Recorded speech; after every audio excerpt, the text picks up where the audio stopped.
Doctor, मरीज को 1 घंटे पहले लाते तो हम बचा लेते। चिंटू सर, 10 मिनट पहले ही तो एक्सीडेंट हुआ है। अब क्या ज़बरदस्ती उसे उठा लाते।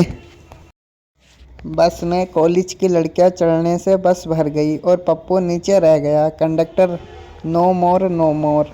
पप्पू, साले मोरनी मोरनी चढ़ा ली और हम आए तो नो मोर।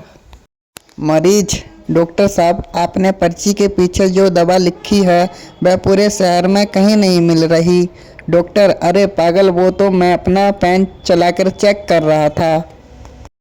मच्छर का बच्चा पहली बार उड़ा, जब वापिस आया तो बाप ने पूछा कैसा लगा उड़कर। मच्छर का बच्चा बोला बहुत अच्छा, जहाँ भी गया लोग तालियां बजा रहे थे। शादी के समय हमारे पास 7-8 सफ़ेद बुस्केटें थीं। अक्सर ऐसा हुआ कि हम जब भी ससुराल जाते सफ़ेद शर्ट के साथ कोई भी मैचिंग जींस पहनकर निकल जाते मैम साहब को लेने। एक बार सासू माँ ने हमें टोक ही दिया, बोली जमाई राजा क्या बात है, एक ही कमीज है क्या तुम्हारे पास, हर बार यही सफ़ेद कमीज। मैं बोला माँ जी आपको भी तो 4 हैं, हर बार इसे ही मेरे साथ क्यों भेज देती हो।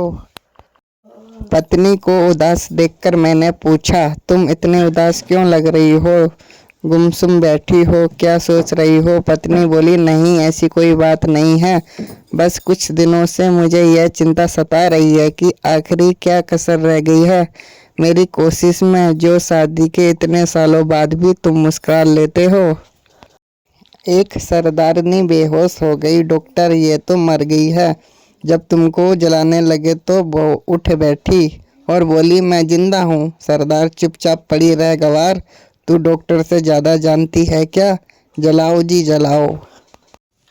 फेरों के समय पंडित ने दुल्हन से कहा, बेटा इस फेरे में दुल्हन आगे चलेगी, तू इसके पीछे चलेगा। दुल्हन आगे चली, लेकिन चलते चलते दूल्हा आगे निकल गया। पंडित जी ने दोबारा से दुल्हन को आगे किया, मगर फिर भी दूल्हा आगे निकल गया। 3-4 बार ऐसा ही हुआ। तो पंडित जी ने गुस्से से दूल्हे के पिता से कहा, ये पागल है क्या, इसका दिमाग खराब है। दूल्हे का पिता बोला, पंडित जी ना तो ये पागल है और ना ही इसका दिमाग खराब है।